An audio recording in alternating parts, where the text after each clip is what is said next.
Okay, तो बेटा आज हम स्टार्ट कर रहे हैं न्यू चैप्टर, आप न्यू यूनिट बोल सकते हो, करंट इलेक्ट्रिसिटी। बट हम इसे दो पार्ट्स में डिवाइड करेंगे। फर्स्ट पार्ट पे हम थोड़ा सा बेसिक पढ़ेंगे करंट, इलेक्ट्रिक करंट के बारे में, और इलेक्ट्रिक करंट का दूसरी फिजिकल क्वांटिटीज के साथ कुछ रिलेशन होगा, कुछ उनके डेरिवेशन होंगे, उन चीजों को समझेंगे। और इसके सेकंड चैप्टर में मैं कुछ मेजरमेंट करूंगा with the help of instruments. कुछ इंस्ट्रूमेंट पढ़ेंगे या कुछ बेसिक लॉज पढ़ेंगे, उनकी हेल्प से हम कुछ मेजरमेंट करेंगे। बट आज हम स्टार्ट कर रहे हैं एक basic chapter, current electricity, electricity के बारे में, करंट इलेक्ट्रिसिटी के बारे में। ओके, नाउ ध्यान से देखो, करंट इलेक्ट्रिसिटी में दो वर्ड हैं, एक है करंट और एक है इलेक्ट्रिसिटी। शगुन बताना, इलेक्ट्रिसिटी का क्या मतलब बताया था? हाँ जी, अंजलि क्या कह रहे हो? हेलो, हाँ जी शगुन बताना। ऑडियो, शगुन आवाज आ रही है मेरी?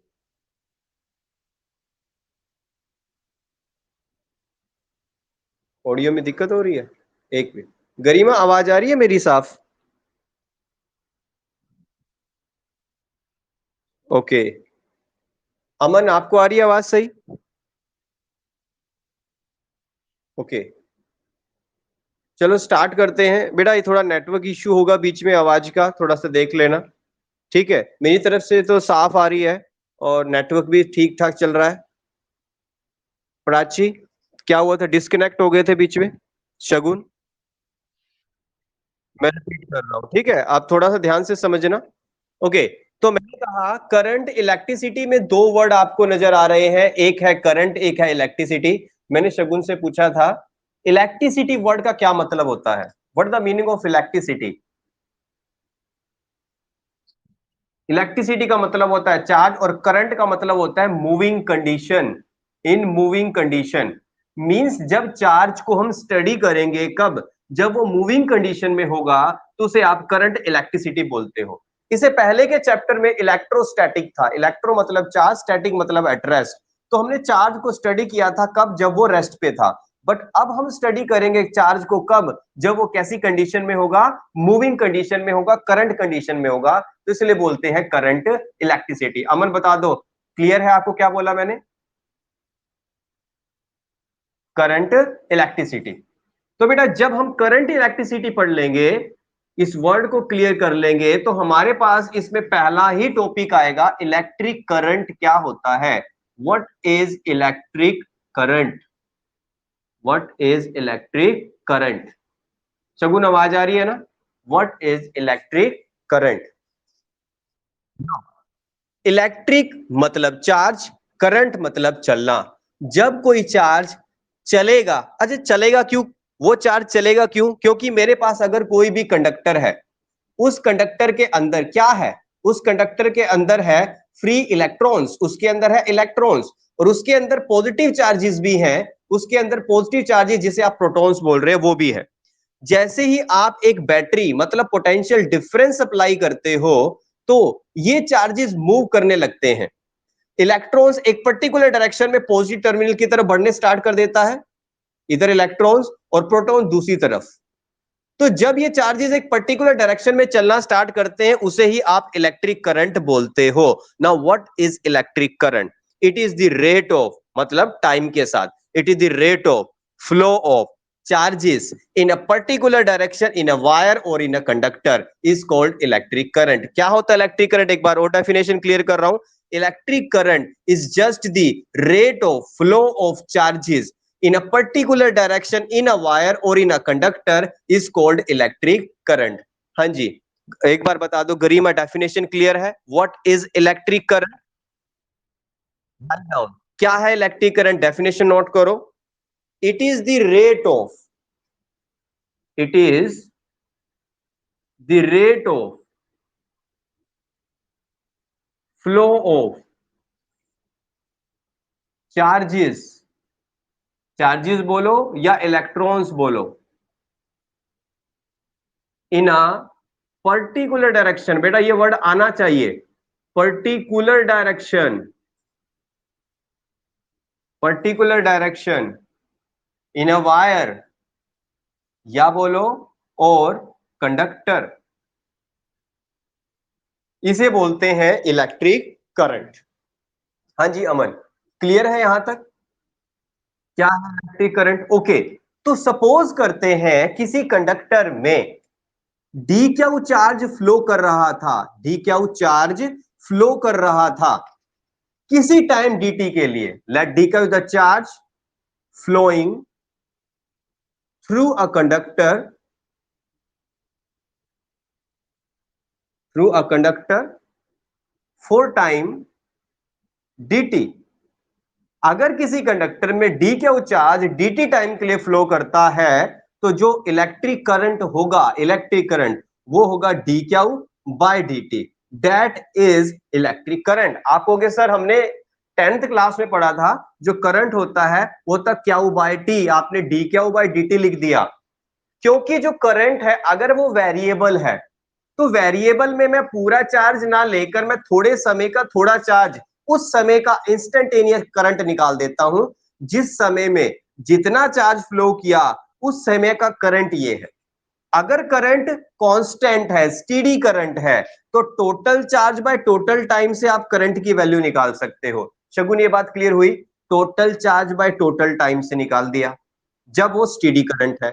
अगर वो वेरिएबल करंट है तो आपने थोड़े समय में कितना चार्ज फ्लो किया उसकी हेल्प से करंट की वैल्यू को बना दिया, that is I is equal to D Q by D T. अगर डी क्यू चार्ज किसी कंडक्टर में से dt टाइम के लिए फ्लो किया तो करंट होगा D Q by D T. बताओ लॉजिक क्लियर हुआ अमन? गरिमा एक बार बता दो यहां तक बात क्लियर है? इलेक्ट्रिक करंट क्या होता है?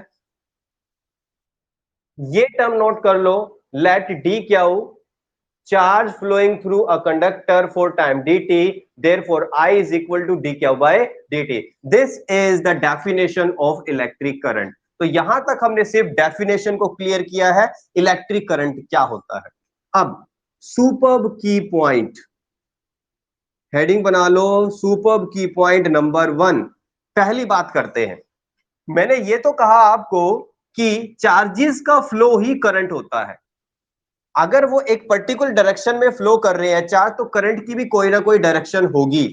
मान लो मेरे पास एक वायर है, इस वायर के अंदर इस डायरेक्शन के अंदर इलेक्ट्रॉन चल रहे हैं, इस डायरेक्शन में इलेक्ट्रॉन चल रहे हैं, तो करंट किधर चलेगा? बेटा करंट चलता है इलेक्ट्रॉन के फ्लो की डायरेक्शन से अपोजिट, तो करंट इस साइड चलेगा। या अगर आप कहते हो नहीं पॉजिटिव चार्जेस के हेल्प से बताओ, इधर अगर पॉजिटिव चार्जेस चलेंगे तो करंट उसी डायरेक्शन में चलेगा। तो जो कन्वेंशनल डायरेक्शन होती है, एक वर्ड हम यूज करते हैं बेटा इलेक्ट्रिक करंट में, कन्वेंशनल। कन्वेंशनल का मतलब होता है जो आमतौर पर बात चली आई है। जैसे मुझे बताओ शगुन, एयर कहां से कहां फ्लो करती है, हाई प्रेशर टू लो या low to high? Air, air high pressure से लो प्रेशर की तरफ जाती है। बैलून के अंदर चली जाती है, बैलून के अंदर से बाहर आती है हवा, बाहर आती है ना, high pressure to low pressure की तरफ। और वाटर कहां जाता है? हाई हाइट से, मतलब हाई लेवल से लो लेवल तक, हाई पोटेंशियल लो की तरफ। इसी तरह अगर मैं कहता हूं एक बॉडी का पोटेंशियल V1 है, एक बॉडी का पोटेंशियल V2 है, अगर इसे वायर से जोड़ दिया जाए और V1 V2 से ज्यादा है तो पॉजिटिव चार्जेस कहां फ्लो करेंगे? पॉजिटिव चार्जेस फ्लो करेंगे हाई पोटेंशियल से लो पोटेंशियल की तरफ। इसलिए बोला जाता है करंट की जो कन्वेंशनल डायरेक्शन है वो पॉजिटिव चार्जेस, जैसे ये पॉजिटिव चार्जेस फ्लो कर रहे हैं जिस डायरेक्शन में, वो हाई टू लो करते हैं। तो हाई टू लो जिधर पॉजिटिव करते हैं वही करंट की डायरेक्शन है। The conventional direction of the current is along the direction of flow of positive charge और opposite to the direction of flow of electrons। Electron जिधर चलेंगे उससे उल्टा चलेगा करंट, और जिधर पॉजिटिव चार्जेस चलेंगे उधर सेम डायरेक्शन में चलेगा। गरिमा बताना ये बात क्लियर है? Direction. Now write down, first point note करो, लिखो। हाँ,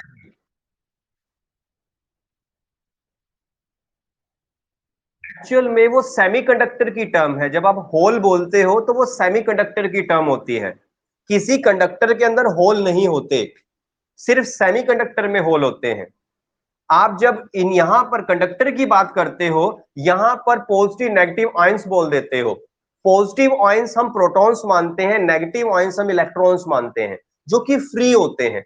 जो फ्री चार्जेस होते हैं बस वही मूव कर सकते हैं, सारे मूव नहीं कर सकते। अगर कंडक्टर में मान लो आपके घर में एक वायर लगी है, सारे ही चार्जेस फ्लो करते, तो कंडक्टर में पानी की तरह चलता करंट, मतलब सारा कुछ चल रहा होता, मगर आपको तो सॉलिड दिखता है वो, क्योंकि उसमें सिर्फ वही चार्जेस चलते हैं जो फ्री है, जो नजर नहीं आ रहे हैं। बताओ, लॉजिक क्लियर है? की टर्म आती है सेमीकंडक्टर्स के अंदर। Now write down the conventional direction of electric current, the conventional direction of electric current is along the direction of flow of positive charges, along the direction of flow of positive charges, and opposite to the direction of flow of electrons. मैं repeat कर रहा हूं इस point को। The conventional direction of electric current is along the direction of flow of positive charges or opposite to the direction of flow of electrons. I think first point clear हो गया आपके? शगुन clear है? की point second पे आ जाओ। पहले में diagram बना सकते हो भाई, याद के कर रखने के लिए इसको बना सकते हो डायग्राम को। मैं सेकंड पॉइंट पे आ रहा हूं। सेकंड पॉइंट, बेटा जब आप ये कह रहे हो कि करंट एक पर्टिकुलर डायरेक्शन में चल रहा है, तो क्या आपने 11th क्लास में स्केलर और वेक्टर फिजिकल क्वांटिटीज पढ़ी है? स्केलर्स कौन सी होती है? जिनके पास सिर्फ मैग्नीट्यूड होता है, स्केलर क्वांटिटीज। और वेक्टर्स, हाँ वेक्टर्स वो होते हैं जिसके पास डायरेक्शन और मैग्नीट्यूड दोनों होते हैं। तो गरिमा, मैंने कहा इसके पास एक डायरेक्शन है, तो बताओ क्या ये स्केलर कहोगे इस डेफिनेशन के अकॉर्डिंग या वेक्टर कहोगे? हाँ हम वेक्टर कहेंगे देखते हुए, बट ये वेक्टर नहीं है। Electric current is not a vector quantity. Why? इसका रीजन आपको बताता हूं।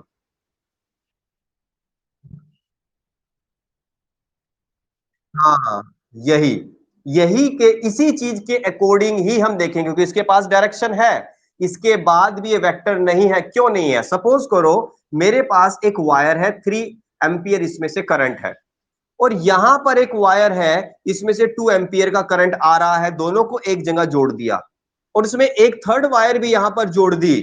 तो इसमें टोटल करंट कितना आ रहा है? 3 इधर से आया, 2 इधर से आया, टोटल आ गया 5 एम्पियर का करंट। अगर ये वेक्टर होता तो बेटा आप इन दोनों के बीच में एंगल लगाते, तो फिर आपका आंसर होता A square plus B square plus 2ab cos theta. तो क्या गरिमा उससे 5 आंसर आता? उससे 5 नहीं आता, because electric current do not obey the vector addition law, that's why it is a scalar physical quantity. इसलिए हम कहेंगे ये स्केलर फिजिकल क्वांटिटी है। अगर ये वेक्टर होती तो घर में जितनी भी आप वायर लगाते, तो उस वायर को आप किसी एंगल पर जोड़ते, वो एंगल अगर चेंज हो जाता तो घर में करंट भी चेंज हो जाता। इसलिए आप वायर कहीं भी जोड़ देते हो, क्योंकि करंट एक स्केलर फिजिकल क्वांटिटी है। हाँ जी शगुन बताओ, ये बात क्लियर हुई? नाउ राइट डाउन, इसमें सेकंड पॉइंट बना लो, लिखो electric current is a scalar quantity, electric current is a scalar quantity, electric current is a scalar quantity because laws of vector addition, laws of vector addition cannot be applied on electric current, because laws of vector addition cannot be applied on electric current, because laws of addition, vector addition cannot be applied on electric current.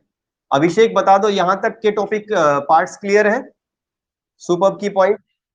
बेटा दोनों point में दो diagram बना सकते हो आप याद रखने के लिए, इसको तो बना ही लेना, सेकंड पॉइंट में स्पेस छोड़ दो चाहे। थर्ड पॉइंट पे आ जाओ। अगर मेरे पास एक ऐसा कंडक्टर, जैसे ये पेन है, पेन इसका पूरा डायमीटर लगभग एक जैसा है। अगर मेरे पास ऐसा कंडक्टर है जिसका डायमीटर वेरी कर रहा है, इसका क्रॉस सेक्शन वेरिएबल, दोबारा बोल दें, लिखो, electric current is a scalar quantity, electric current is a scalar quantity because laws of vector addition cannot be applied on electric current, cannot be applied on electric current। हाँ जी, अमन note कर लिया? बेटा ये एक कंडक्टर है, ये conductor है, कैसा कंडक्टर है, इसका यहां का क्रॉस सेक्शन अलग है, यहां का अलग है, यहां का अलग है, यहां का अलग है, हर जगह क्रॉस सेक्शन अलग अलग है। शगुन ये बात क्लियर हो रही है? ये कैसा कंडक्टर है? अगर मैं इसे किसी बैटरी से जोड़ दूं तो बेटा इसमें से करंट पास करेगा। अब करंट कहां ज्यादा होगा? यहां ज्यादा होगा या जहां क्रॉस सेक्शन ज्यादा है वहां होगा? तो क्या कहते हो आप गरिमा, क्या आंसर आ सकता है? कहां पर करंट ज्यादा? यहां, यहां मिडल में, जहां पर कम होगा। बेटा करंट का फॉर्मूला हमने सिर्फ रेट ऑफ फ्लो पढ़ा है, मैंने कहीं नहीं ये बोला है कि ये क्रॉस सेक्शन के अकॉर्डिंग चेंज हो रहा है या ना हो रहा है। करंट जो होता है वो रेट ऑफ फ्लो होता है, और rate of flow potential difference पर डिपेंड करता है कि कितना फ्लो करवाना है, कितने समय में करवाना है, कितनी तेजी से करवाना है। ये सिर्फ डिपेंड करेगा पोटेंशियल के ऊपर, और किसी चीज के ऊपर नहीं डिपेंड कर रहा है। बताओ लॉजिक क्लियर हो रहा है? तो क्रॉस सेक्शन में हर जगह करंट एक जैसा ही होगा। So electric current do not depend upon the cross sectional area of a conductor having variable cross section. बताओ लॉजिक क्लियर है गरिमा? करंट, हाँ जी,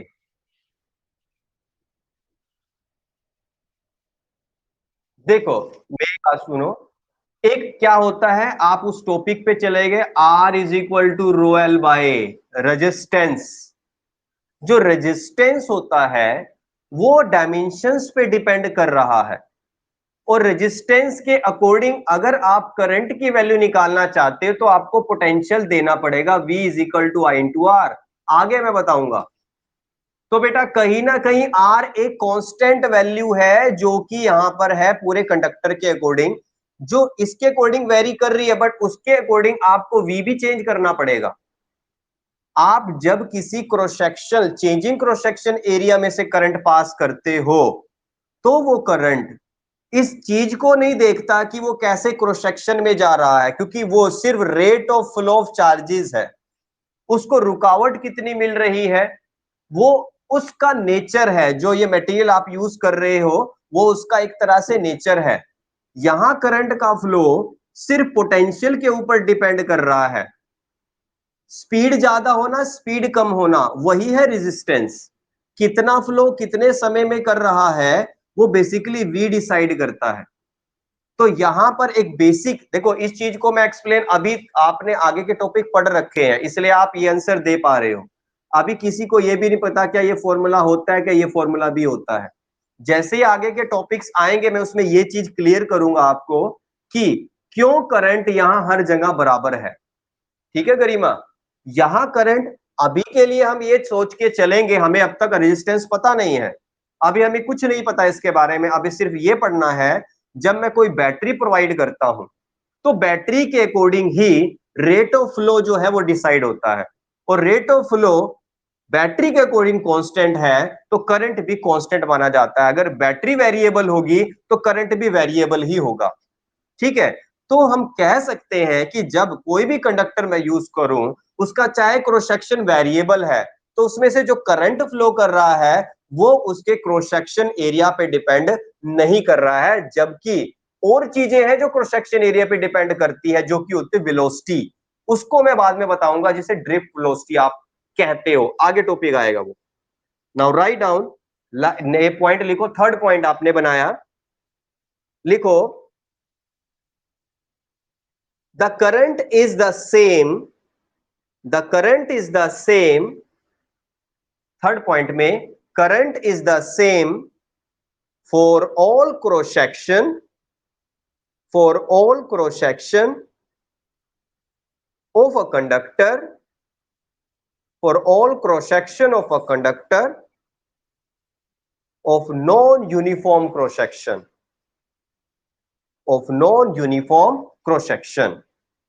the current is the same for all cross section of a conductor of non-uniform cross section. हाँ जी शगुन बता दो, ये वाला part note कर लिया? ये डायग्राम भी बना सकते हो अगर बनाना चाहते हो तो। मैंने तीनों पॉइंट आपको क्लियर कर दिए, ठीक है।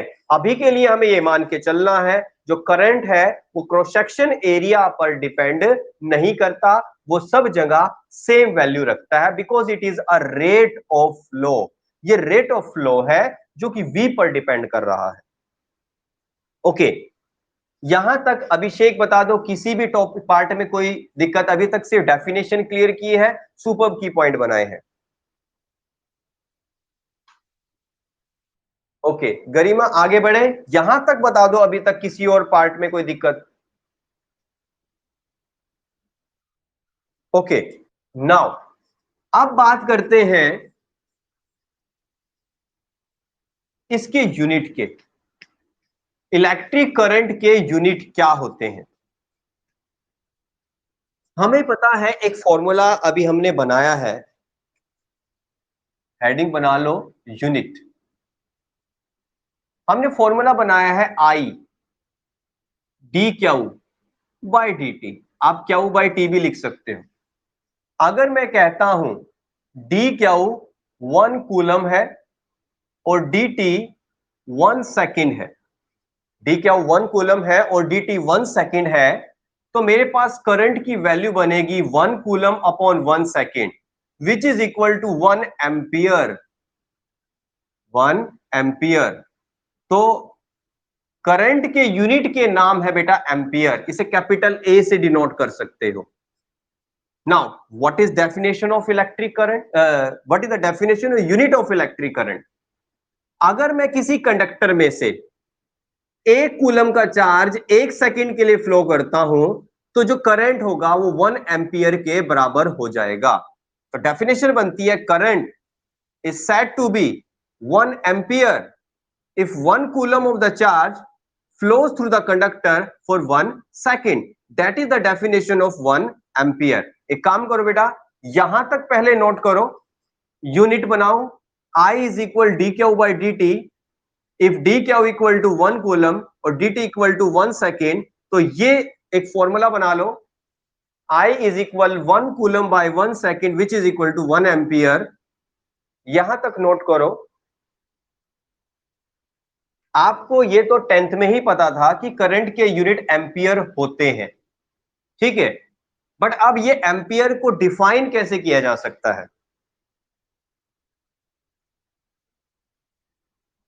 यहां तक नोट कर लो फिर बताता हूं। शगुन जैसे नोट कर लो बता देना। कर लिया? गरिमा ने नोट किया यहां तक? Now definition of ampere, write down. Current is said to be 1 ampere. Write down, current is said to be 1 ampere when 1 coulomb of charge, when 1 coulomb of charge flows through the conductor, flows through the conductor for 1 second, flows through the conductor for 1 second. हाँ जी अभिषेक बताओ, definition note की?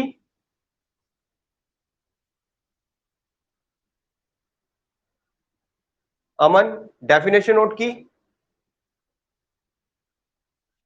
Okay मैंने कहा current is said to be 1 ampere when 1 coulomb of the charge flows through the conductor for 1 second. That is the unit of definition of unit of electric current. Now बेटा यहां तक आपने अब तक सिर्फ इलेक्ट्रिक करंट के बारे में पढ़ा था कि इलेक्ट्रिक करंट क्या होता है। अब हम पढ़ेंगे इलेक्ट्रिक करंट के टाइप्स क्या है। आप जब भी इलेक्ट्रिक करंट की बात करते हो तो आप दो ही तरह के करंट की बात करते हो, या तो आप बोलते हो डीसी करंट होता है या आप बोलते हो एसी करंट होता है। अमन, डीसी करंट क्या होता है, क्या फुल फॉर्म है डीसी की? हाँ जी। अमन, अभिषेक, एसी की क्या फुल फॉर्म है?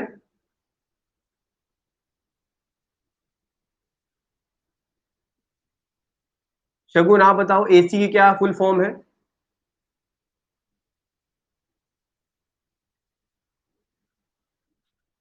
हाँ जी, अल्टरनेटिंग करंट। तो दो ही तरह के करंट होते हैं बेसिकली, एक होता है डायरेक्ट करंट, एक होता है अल्टरनेटिंग करंट। बट जो डायरेक्ट करंट है वो भी दो तरह के होते हैं। कौन कौन से होते हैं? उसमें फर्स्ट टाइप है स्टीडी और smooth. Steady, smooth, direct current, direct current, और लिखते इसको डीसी ही है। क्या है स्टीडी और स्मूथ डायरेक्ट करंट? बेटा एक ग्राफ से सिखाता हूं। ये ग्राफ है, इसमें इधर टाइम है और इधर करंट का मैग्नीट्यूड है। अगर मैं एक स्ट्रेट लाइन लगा देता हूं तो ये स्ट्रेट लाइन ये बता रही है टाइम के साथ मैग्नीट्यूड ना तो बढ़ रहा है ना घट रहा है, वो कांस्टेंट है, सेम है, स्टेडी है, स्मूथ है। तो ऐसे करंट को आप स्टेडी और स्मूथ डायरेक्ट करंट बोलते हो। An electric current is said to be steady और smooth current if its magnitude do not change with time. ऐसा करंट जिसका मैग्नीट्यूड टाइम के साथ चेंज नहीं करता, ऐसे करंट को आप स्टेडी और स्मूथ डायरेक्ट करंट बोलते हो। गरी में बताने बात क्लियर है? ऐसा करंट जिसका मैग्नीट्यूड टाइम के साथ वेरी नहीं करता।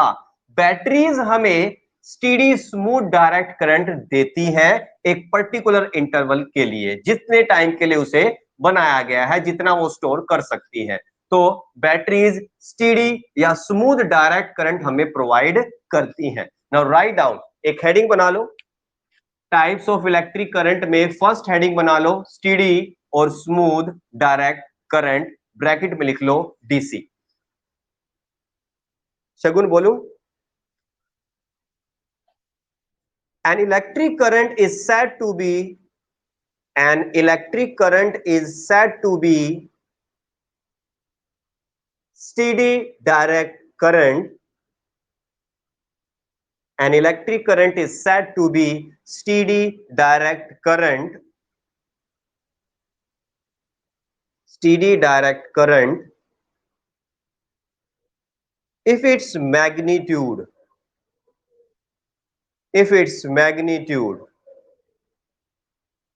and direction do not change with time. If its magnitude and direction do not change with time. Direction की बात भी समझा देता हूं। देखो ये क्वाड्रेंट अगर आप लोगों को पता हो, ऊपर पॉजिटिव और नीचे नेगेटिव होता है। मैं सिर्फ इसकी बात कर रहा था, कोऑर्डिनेट सिस्टम में हम इसकी बात करते हैं। क्या ये करंट यहां से नीचे आ गया जीरो लाइन से? नहीं आया, क्योंकि जब तक ये करंट नीचे नहीं आएगा ये पॉजिटिव से नेगेटिव नहीं होगा। अगर ये पॉजिटिव से नेगेटिव नहीं हो रहा है, इसका मतलब इसकी डायरेक्शन नहीं बदल रही है, वो एक ही पर्टिकुलर डायरेक्शन में मूव कर रहा है। मतलब ये करंट पॉजिटिव के टर्मिनल से निकल रहा है तो ये पॉजिटिव टर्मिनल से ही निकल रहा है, कोई डायरेक्शन को रिवर्स नहीं कर रहा है। जब करंट डायरेक्शन को रिवर्स करता है तो वो वेरिएबल हो जाता है, उसकी पोलैरिटी रिवर्स हो जाती है। यहां इस करंट में ऐसा कुछ नहीं होता। ऐसा करंट जिसका मैग्नीट्यूड और जिसकी डायरेक्शन टाइम के साथ बिल्कुल भी चेंज नहीं हो रही, उसे आप स्टेडी और स्मूथ डायरेक्ट करंट बोलते हो। ओके, सेकंड पे आ जाते हैं, वेरिएबल, वेरिएबल डायरेक्ट करंट। इसको भी डीसी बोलते हैं वैसे, है तो ये भी डायरेक्ट करंट, बट ये वेरिएबल है। अब वेरिएबल का मतलब समझो, देखो करंट का मैग्नीट्यूड कभी बढ़ रहा है कभी घट रहा है, कभी बढ़ रहा है कभी घट रहा है। जब मैग्नीट्यूड कभी बढ़े कभी घटे, तो क्या ये नेगेटिव में आया? नेगेटिव में तो ये भी नहीं आया, अब भी ये नीचे नहीं आया। तो ऐसा करंट जिसका मैग्नीट्यूड टाइम के साथ वेरी कर रहा है, ऐसे करंट को वेरिएबल डायरेक्ट करंट बोलते हैं। शगुन, ये बात क्लियर हुई? ऐसा करंट जिसका मैग्नीट्यूड टाइम के साथ वेरी कर रहा है। अच्छा, मैं एक इस तरह की लाइन लगा रहा हूं, ये लाइन। गरिमा बताना, क्या ये वेरिएबल है या स्टीडी करंट है? वेरिएबल, क्योंकि टाइम बीतने के साथ हर जगह इसका मैग्नीट्यूड अलग है, चेंज हो रहा है टाइम के साथ। तो ये भी एक तरह का वेरिएबल डायरेक्ट करंट ही है। डायरेक्ट इसलिए है क्योंकि जो पोलैरिटी एक बार आई प्लस है तो प्लस में ही है, अगर ये माइनस में होता और माइनस में ही रहता तब भी ये डीसी होता, क्योंकि ये अपनी पोलैरिटी को चेंज नहीं कर रहा है तो ये डीसी है। अगर इसका मैग्नीट्यूड नहीं बदल रहा है, सेम है, तो वो स्टेडी है। अगर वो वेरी कर रहा है तो वो वेरिएबल है। गरी में बताओ, ये दोनों बातें क्लियर हुई? पोलैरिटी क्या होता है? देखो, एक्चुअल में क्या होता है, ये जीरो लाइन है, सपोज करो, डायग्राम से सिखा रहे हैं। अगर ऐसा करंट है, कभी वो अपनी वैल्यू को पॉजिटिव में ले आता है, कभी वो नेगेटिव में ले आता है। अब आप कहोगे सर पॉजिटिव और नेगेटिव में लाने का क्या मतलब होता है? एक्चुअल में जब आप किसी अप्लायंस में से किसी करंट को पास करते हैं, सपोज करो यहां से आप पास कर रहे हो, कभी करंट इस डायरेक्शन में फ्लो करना स्टार्ट कर देता है और पर्टिकुलर टाइम के बाद फिर वो अपनी डायरेक्शन को उल्ट देता है, फिर थोड़े समय के बाद फिर वो चेंज होके इधर चलने लगता है। और उसके कंपैरिजन में एक ऐसा अप्लायंस है जिसमें सिर्फ करंट एक ही डायरेक्शन में चलता है, चेंज ही नहीं हो रहा है, तो ऐसा होता है डायरेक्ट करंट। इसकी पोलैरिटी सेम होती है, मतलब एक ही पर्टिकुलर डायरेक्शन होती है। मगर यहां पर हर बार क्या हो रहा है, कुछ कुछ समय के बाद कभी वो इस डायरेक्शन में जा रहा है, अगर ये डायरेक्शन पॉजिटिव है तो उससे उल्टी डायरेक्शन क्या होगी, नेगेटिव। तो कभी वो पॉजिटिव जा रहा है, कभी वो नेगेटिव आ रहा है, कभी पॉजिटिव जा रहा है, कभी नेगेटिव। इसे पोलैरिटी बोलते हैं। हाँ जी गरिमा, बात क्लियर हुई? अप्लायंस, ये चीज आपने पढ़ी थी जब आपने 10th क्लास में एसी जनरेटर किया था। एसी जनरेटर किया था या एसी मोटर पढ़ा था। उस समय में आप जब रेक्टेंगुलर कॉइल में कभी करंट को ऊपर दिखाते हो, कभी वापस आ जाता है, कभी इधर चला जाता है, कभी उधर, तो हर आधे रोटेशन के बाद करंट, जिसके कॉइल के रोटेशन के बाद करंट की डायरेक्शन बदल रही थी, मतलब पोलैरिटी बदल रही थी। तो पोलैरिटी का यहां मतलब होता है direction.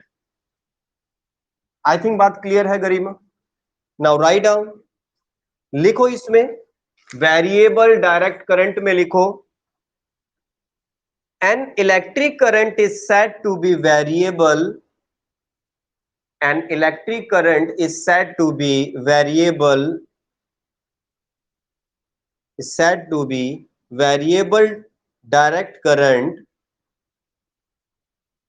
if its magnitude changes with time, if its magnitude changes with time and polarity remains same, and polarity remains same, if its magnitude changes with time and polarity remains same। अमन ने note कर लिया, अभिषेक ने?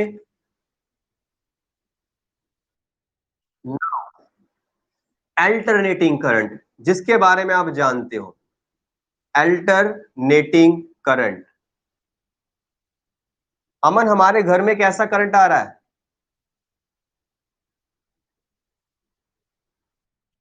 AC current आ रहा है, alternating current आ रहा है, क्योंकि इसे जिस जनरेटर से बनाया गया है वो एसी जनरेटर है। तो एसी जनरेटर से करंट बनाया गया, तो है कैसा करंट? यहां पर माइक ऑफ कर दो अभिषेक या अमन, जिसका भी है। ये टाइम एक्सिस है। हम देखेंगे टाइम के साथ, यहां पर मैं करंट शो कर रहा हूं, यहां टाइम शो कर रहा हूं। टाइम के साथ करंट का मैग्नीट्यूड कभी घट रहा है, कभी बढ़ रहा है, कभी घट रहा है, कभी बढ़ रहा है, साथ साथ कभी वो पॉजिटिव हो रहा है, कभी वो नेगेटिव। पॉजिटिव नेगेटिव का मतलब बताया था, डायरेक्शन उल्ट लेता है, डायरेक्शन रिवर्स कर लेता है, कभी प्लस हो रहा, कभी माइनस हो रहा है। तो पोलैरिटी रिवर्स कर रही है periodically after equal interval of time. ऐसा नहीं है कभी भी बदल जाए, कभी नहीं होता, एक पर्टिकुलर इंटरवल पे बदलनी चाहिए, तभी वो एसी होगा, ठीक है, तभी उसे यूज में लाया जा सकता है। तो ऐसा करंट जिसका मैग्नीट्यूड टाइम के साथ वेरी करे और पोलैरिटी रिवर्स करे, ऐसे करंट को बोलते हैं अल्टरनेटिंग करंट। शगुन बताना, ये बात क्लियर हुई? हाँ जी। अभिषेक, बेटा मेरी आवाज तो नहीं कट रही है। शगुन आवाज साफ आ रही है? ओके। अभिषेक, थोड़ा नेटवर्क में दिक्कत आ गई भाई तुम्हारे। ठीक हो जाएगा, 2 मिनट में वेट कर लो, ठीक हो जाएगा। Now write down, what is alternating current? लिखो, अल्टरनेटिंग करंट क्या है? An electric current is said to be alternating. An electric current is said to be alternating. An electric current is said to be alternating if its magnitude changes with time. If its magnitude changes with time and polarity, अच्छा polarity word लिखने के बाद bracket में ऐसे लिख लो, that is plus और minus, that is polarity, that is plus और माइनस, ब्रैकेट बंद, reverses periodically and polarity reverses periodically. Polarity reverses periodically. तो ऐसा करंट जिसका मैग्नीट्यूड तो चेंज कर रहा है टाइम के साथ और पोलैरिटी रिवर्स कर रही है पीरियोडिकली, ऐसे करंट को आप अल्टरनेटिंग करंट बोलते हो। गरी में बता दो, यहां तक बात क्लियर है ना? पहले में ये डायग्राम बनाना, डायरेक्ट करंट, वेरिएबल में भी यही इकट्ठा बना लेना दोनों को, वेरिएबल करंट, और ये है एसी अल्टरनेटिंग करंट। ये दोनों डायग्राम बनाने हैं आपको।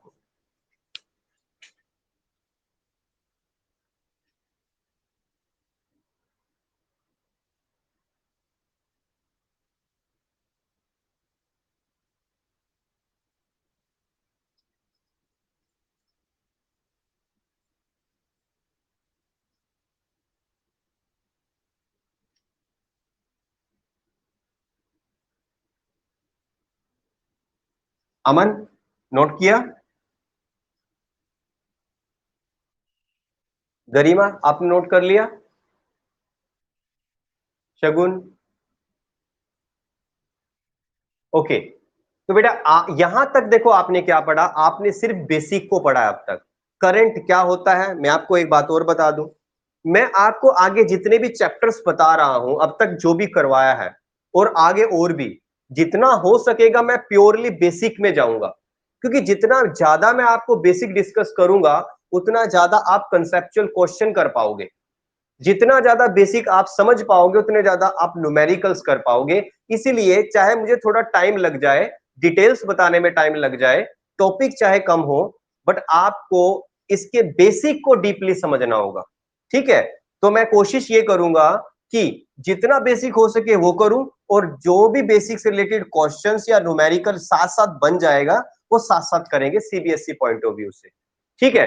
तो यहां तक आपने पढ़ लिया इलेक्ट्रिक करंट क्या होता है, आपने उसके रिलेटेड बेसिक जो सुपर की पॉइंट है वो पढ़ लिए, आपने टाइप्स ऑफ इलेक्ट्रिक करंट पढ़ लिया। अब थोड़ा आगे बढ़ते हैं।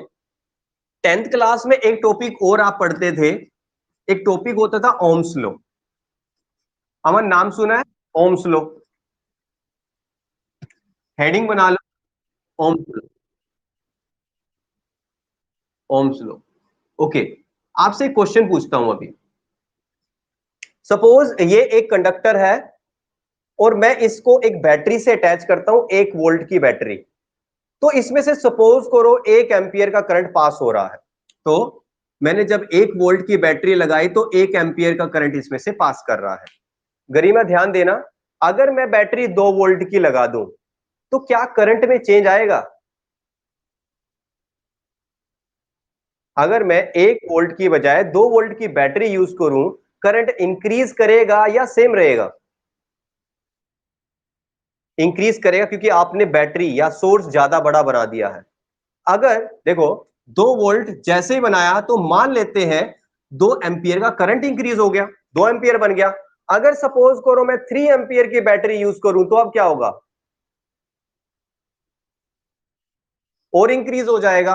आप क्या नोटिस कर रहे हो? जितनी बड़ी बैटरी मैं यूज कर रहा हूं उतना ही ज्यादा कंडक्टर में से करंट फ्लो कर रहा है। शगुन, ये बात क्लियर हो रही है? किसने परफॉर्म किया एक्सपेरिमेंट? ये एक्सपेरिमेंट परफॉर्म किया था ओम्स ने। ओम्स ने ये कहा कि अगर आप किसी भी कंडक्टर के अक्रॉस, किसी भी कंडक्टर के अक्रॉस कोई भी पोटेंशियल डिफरेंस प्रोवाइड करते हो या कोई बैटरी से पोटेंशियल डिफरेंस प्रोवाइड करते हो तो उसमें से एक करंट पास करता है, एक करंट उसमें से पास करता है। और आप जितना ज्यादा पोटेंशियल बढ़ाते हो इस करंट की वैल्यू उतनी ज्यादा इंक्रीज हो जाती है।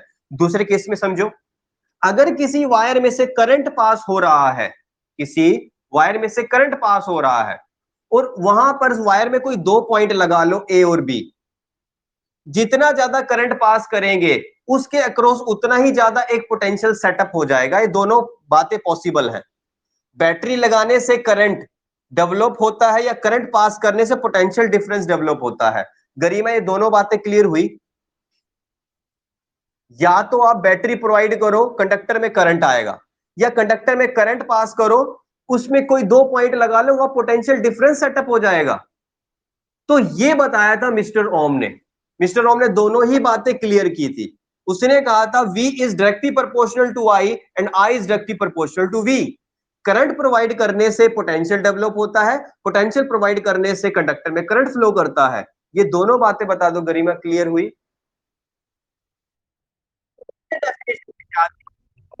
Yeah, the potential difference across the ends of the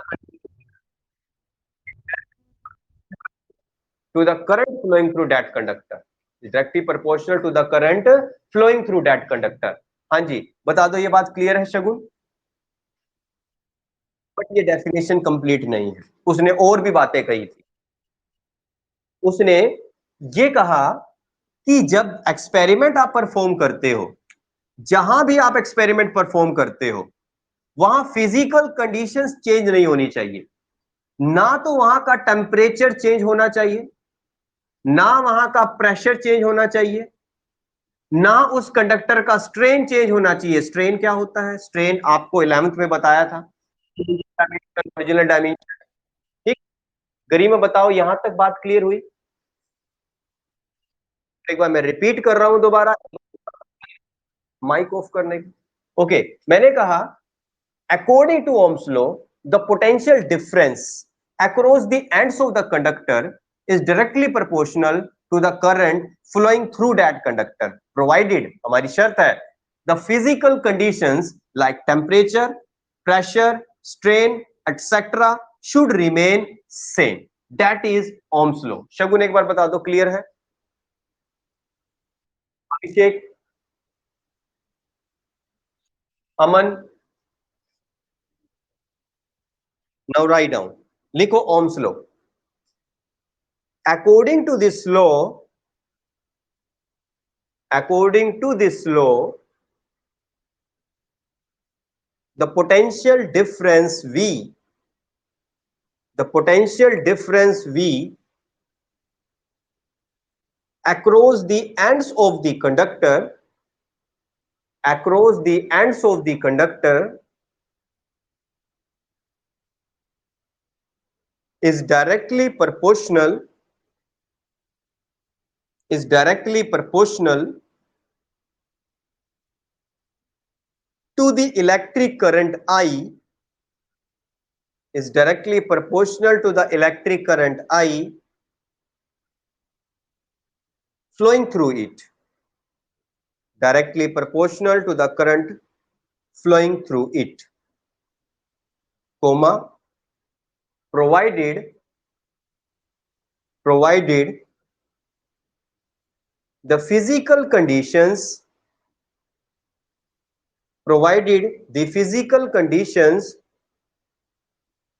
bracket में लिखो, like temperature, comma pressure,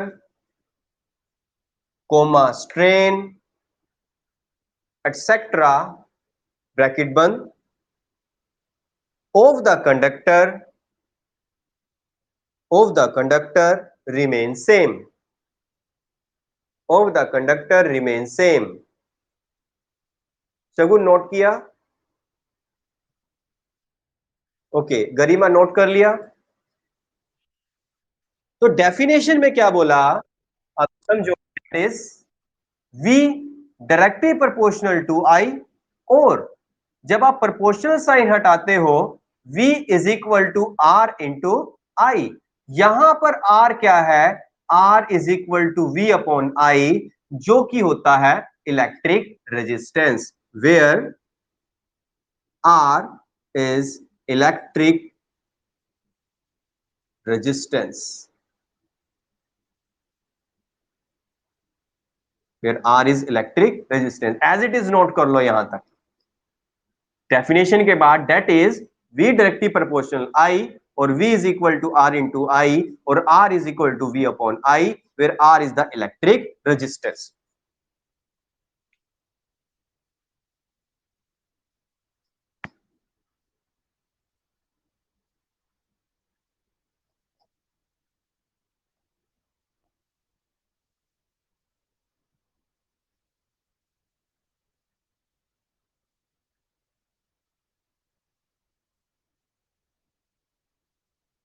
Where R is electric resistance. हाँ जी शगु, नोट किया यहां तक? करीम ने नोट कर लिया? अभिषेक, अमन ने नोट किया?